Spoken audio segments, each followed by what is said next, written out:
So today we're going to start by talking about what it really means to know someone. So I have a question for you. If you could have lunch with anybody in the universe in order to get to know them, who would you choose? No. Who would you choose?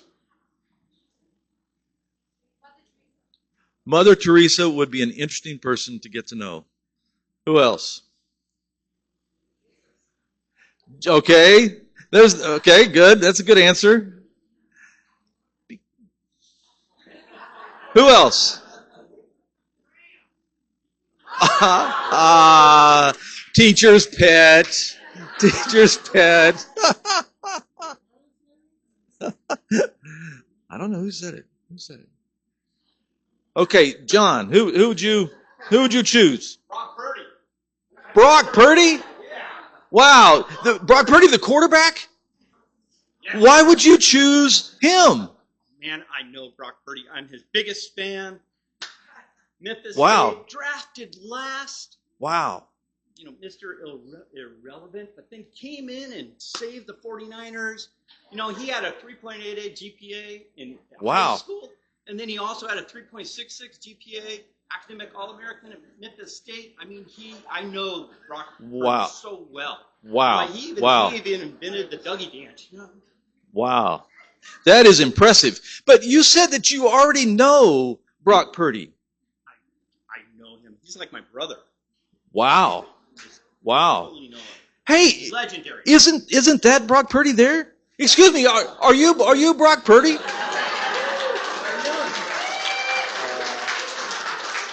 Brock. Yeah, so is there anything you'd like to ask him since you know him so well? Any question? Maybe Brock Purdy. Yeah, that's what he said. Maybe his favorite color or his favorite movie. Red and gold. Brock Purdy. Right, yeah. Well, can I have your autograph? Sure. You said that you know him. What does he worry about when he wakes up at 2:00 in the morning? Do you know his middle name? No. So what I hear, do you know like what he gets angry about with God? So what I hear you saying is that you know a lot about Brock Purdy, but you don't really know him. No, but I like him. So do you know him? Brock Purdy, nice to meet you. Yeah, I'm Brock Purdy. Nice to meet you, John. I don't know John, but nice to meet you, John. So that's where we're going to start today, is what does it mean to really know someone? Give it up for Brock Purdy and Superfan. Yes, awesome. So it's possible to know about someone and not really know that person, isn't it? And if we're honest, it can be true in marriage. It can be true in our relationship with God. It can be true in our relationship with ourselves. And it can certainly be true with our spouse. And so our theme this season is learning to tell the truth. Knowing yourself, knowing God, knowing yourself, and knowing your spouse. So here's a question. What does it mean to really know someone? I want to hear from you. What does it really mean to know someone?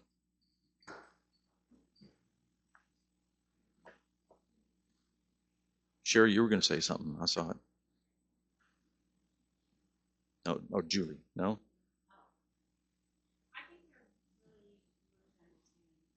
To learn to understand. Okay. Jorge? I'm sorry? Studying the person. Okay. To know their heart. Nima. To know their strengths and weaknesses. That's really good. What else? What does it mean to really know someone? Anthony. To know motivations and fears. Wow, that's good. Mike? To spend time, Tina? Knowing how they feel and their experience. Those are really great answers. I want to, somebody else over here? To show respect for what they value. And Bill?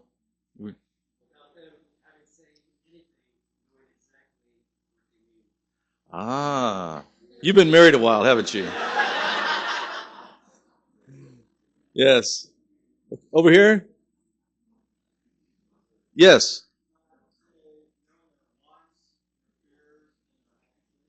Knowing their wants, their fears, and their happy place. Those are all great. You guys should lead a marriage ministry or something. Yes. So knowing is, I want to offer that it's not about information, but it's a relationship where both of us tell the truth. Where both of us tell the truth. And it's where I trust somebody enough to tell them the truth, what I really think and how I really feel. So let's turn it around a little bit. What are the things that hinder your effort to know someone? Lack of vulnerability, okay? Feeling unsafe. What kinds of things make you feel unsafe? What's that? Criticism. What else? I'm sorry. Lack of time. Yeah. Judgment. Nima? Ego. Yeah. Self-absorption. That certainly happens too. Yes. So we all feel, I think everybody in this room feels some level of frustration and dissatisfaction in our marriages, or at least at times. And some of us, sometimes we can be really frustrated with ourselves. We know that we're a mess. We can't seem to live up to our own expectations. And sometimes we experience real frustration with our spouse. Because they don't get it and they don't appreciate all the work that we're doing to make this relationship successful. And they just won't change. Have you ever felt that way? And some of us really feel like God has let us down. Maybe you feel like God has let you down in a big way. Certainly, it's so easy to feel. Certainly God doesn't see how hard I'm really working to make this relationship work. Because if he did, then things would be better. I wouldn't be in this mess. Maybe God doesn't care. Maybe I deserve this. Maybe God has just given up. Maybe it can't get better. And some of us have been through a lot of struggles, and maybe you've seen breakthrough, and you've seen improvement, and things go well, and then that period of it going well passes, and you're not really sure what contributed to it going so well. And you're not sure why it changed. So I have a hunch that all of us in this room feel like they're working really hard on their marriage. Is there anyone here that's not working really hard on your marriage? Yeah. Sometimes we wish that our spouse would just appreciate all the work that we're doing. But what I want to submit is that wherever all of us are, wherever you are in your marriage journey, I submit that there is tremendous opportunity for your marriage to greatly exceed your best dreams for what marriage could be. Now, I submit that there could be a lot of ways for us to discuss this, but I submit the key to everything that you want starts with this simple yet difficult skill. Tell the truth. Just tell the truth. Learn to tell the truth. Easy, right? And so our theme for the next 10 weeks, if I've got my slides put together, is telling the truth. And this one sentence, God's been working it in my heart. We've talked about it as table leaders. We've prayed over it. My desire is for all of us to embrace this and live it for the next 3 months as we spend our time together. Knowing grows when we tell the truth in a safe place. And the beauty of this statement is that it applies not just to our relationship with our spouse, but this applies to your relationship with God. And it applies to your relationship with yourself, to have that self-awareness. It applies to all of our relationships. I want to give you a personal example of how this has come home for me recently. We experience, as a group of table leaders, we experience a tremendous amount of unity. It's really remarkable how much fun we have together, and I think all of the things you guys described about good relationships is in our table leader community. Well, after this last fall, one of the couples came to me and said, Graham, we'd like to talk to you about some blessings and some challenges that we're having in our relationship with you. Wow. And so we set a date and talked about it. And they sat down and said, these are the things that are going so well, and we just really appreciate it, and about the last fall. But these 2 or 3 things really bothered us, and we wanted to come and just tell you about it so you would know. How do you think that made me feel? How do you think? A little scared? I mean, leading up to it, but I trusted them. We had a good relationship before that. But they were telling me the truth. And I felt incredibly loved because they could come to me and say, Graham, these 2 or 3 things really bother us. We think they need to change. Can we talk about it? And so we had a great conversation. I was able to identify some places and agree with them. There's reconciliation.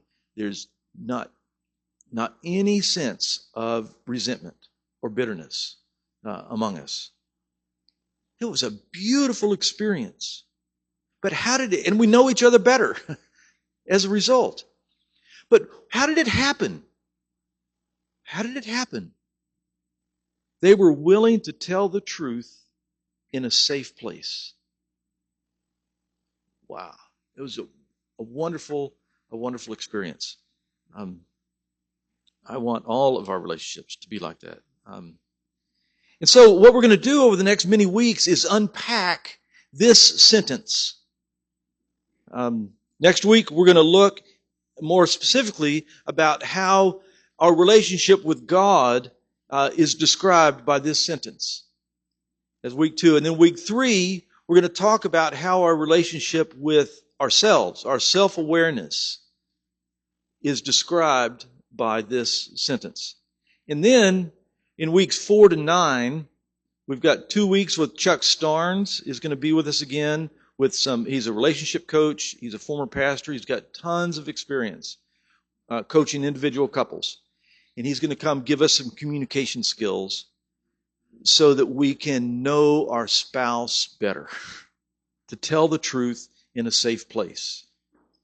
He's going to be here for 2 weeks. And then we have our very own Craig and Athena. Where's Athena? Raise your hand. Athena's here. Woo! Craig and Athena are the founders of a ministry called Relate 2020 that is international ministry. They've traveled many places in the world. They do Zoom training with people all over the world, helping people build relationships, helping people do this with all sorts of different tools.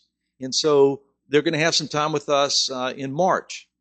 The Courageous Conversation is the tool that we're going to work on in March with them. But it's all about practicing this. Knowing grows when we tell the truth in a safe place. And hopefully, along the way, we'll spend some time seeing how interrelated these things, these 3 knowings are. Because I can't really know God unless I know myself. And I can't know who I am unless I know God. I mean, it doesn't happen, right?